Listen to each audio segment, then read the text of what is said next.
Hello, welcome to our YouTube channel. Let us discuss the topic ERP. So here are the few table contents which we are going to discuss. And let us start with the definition. First of all, what is ERP? ERP stands for Enterprise Resource Planning, and it is a platform company uses to manage and integrate the essential parts of their business. तो जब भी कोई company होती है तो उसके बहुत सारे पार्ट्स होते हैं, बहुत सारे प्रोसेसेस होते हैं, और इस तरह की जब उनको अपनी बिजनेस के रिगार्डिंग जो भी चीज़ें होती है उनको एक इंटीग्रेट करना, उनको मैनेज करना है, तो उसके लिए वो एक प्लेटफॉर्म यूज़ करती है जिसे हम कहते हैं एंटरप्राइज रिसोर्स प्लानिंग यानी ERP। तो बहुत सारे ERP सॉफ्टवेयर एप्लीकेशन बहुत क्रिटिकल होते हैं कंपनीज को, क्योंकि वो उनको हेल्प करते हैं ताकि अपने रिसोर्स को प्लान कर सके, सारे प्रोसेस को मैनेज कर सके, इंटीग्रेट कर सके एक सिंगल सिस्टम में, उन्हें हर चीज़ के लिए अलग अलग ना करना पड़े।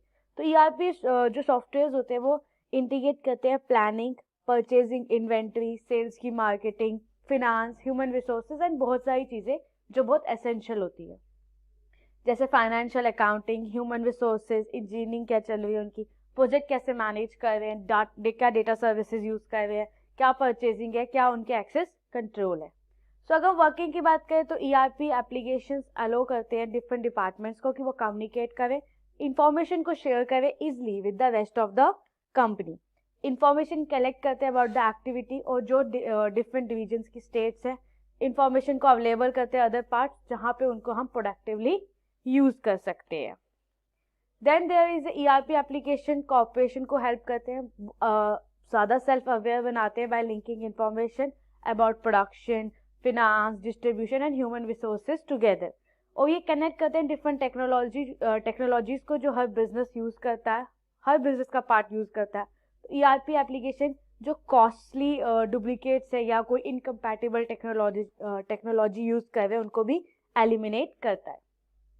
ERP जो पिछले कई सालों से बहुत ज़्यादा एडवांसमेंट आई है उस टेक्नोलॉजी में, चाहे फिर उसके ट्रेडिशनल सॉफ्टवेयर मॉडल्स हो जो फिजिकल क्लाइंट सर्वर यूज़ करते थे, मैनुअल एंट्री सिस्टम हो, या फिर उससे क्लाउड बेस्ड सॉफ्टवेयर जो आजकल आ रहे हैं विद रिमोट या web based access.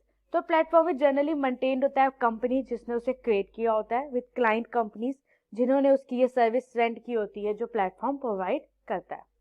Business select करते हैं एप्लीकेशन जो उन्हें यूज़ करनी है, होस्टिंग कंपनी लोड करती है application into the server, client उसे रेंट करता है, बोथ पार्टीज एक साथ वर्क करती है और इंटीग्रेट करती है client processes and data platform पे।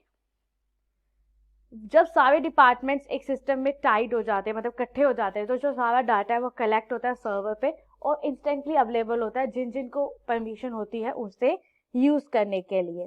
रिपोर्ट जनरेट हो जाती है विद मैट्रिक्स, ग्राफ या विजुअल एड जो भी क्लाइंट को चाहिए, और जो इस तरह से क्लाइंट को अपने बिजनेस को देखना है, किस तरह से उसके डिपार्टमेंट्स परफॉर्म कर रहे हैं एक बिजनेस ऑर्गेनाइजेशन, वो सारा वहाँ पे वो देख सकता है।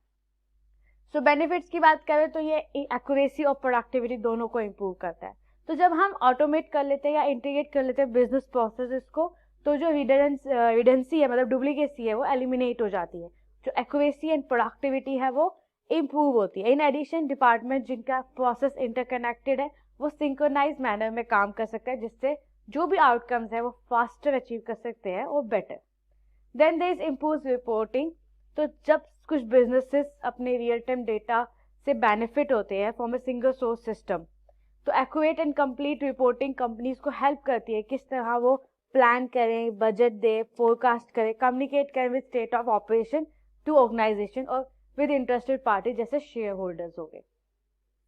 Then there is increases efficiency. तो ERP अलो करता है बिजनेसेस को कि वो क्विकली एसेस नीडेड, जो भी इंफॉर्मेशन चाहिए क्लाइंट को वो क्विकली एसेस कर सके, वेंडर्स को या बिजनेस पार्टनर्स को, कंट्रीब्यूट करता है improve customer employ satisfaction, quicker response rate और increase accuracy rates. Then there is increase collaboration. तो डिपार्टमेंट सब दूसरे डिपार्टमेंट्स के साथ इजिली कोलैबोरेट कर सकते हैं, अपनी नॉलेज शेयर कर सकते हैं, एक सिनाइज्ड वर्कफोर्स उनको मिलती है जिससे उनकी प्रोडक्टिविटी बढ़ती है, एम्प्लॉय की सेटिस्फिकेशन बढ़ती है, क्योंकि उसे पता चलता है कि वो कितने अच्छे से काम कर रहा है और कितने फंक्शनली तरीके से कंट्रीब्यूट कर रहा है जो भी कंपनी का मिशन है या विजन है। So let us discuss the limitation.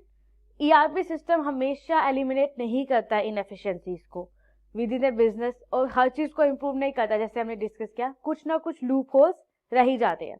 So company को एक बार ज़रूर सोचना चाहिए कि ऐसा ना हो कि वो इनकम्पेटेबल टेक्नोलॉजी के साथ काम करे और एट द एंड कोई लॉस हो जाए। ERP सिस्टम यूजुअली फेल होते हैं जब ऑब्जेक्टिव्स को अचीव करने में जो उनकी इंस्टॉलेशन के टाइम बताए गए होते हैं, because of A company reluctance कि वो ओल्ड वर्किंग प्रोसेस को अबैंडन नहीं करती। कुछ कंपनी रिलेक्टेंट होती है कि वो ओल्ड सॉफ्टवेयर को नहीं जाने देती जो पास्ट में काम नहीं करता था। So let us conclude. अगर मीनिंग बताए ERP की तो वह एफिशिएंसी, कॉस्ट रिडक्शन, क्वालिटी और डिसेंट्रलाइजेशन। ये एक शॉर्ट फॉर्म में मीनिंग है ERP का, क्योंकि ये रेफर करते हैं उन सॉफ्टवेयर ऑर्गेनाइजेशन को जो day to day business activities को मैनेज करने में लगती है, जैसे किसी भी बिजनेस में accounting, project management, risk management, compliance या सप्लाई चेन ऑपरेशन, उनको एक जगह पे मैनेज करती है, क्लाइंट के लिए भी और कंपनी के लिए भी एक इजी मैनर रहता है और प्रोडक्टिविटी बढ़ती है। Thank you for listening.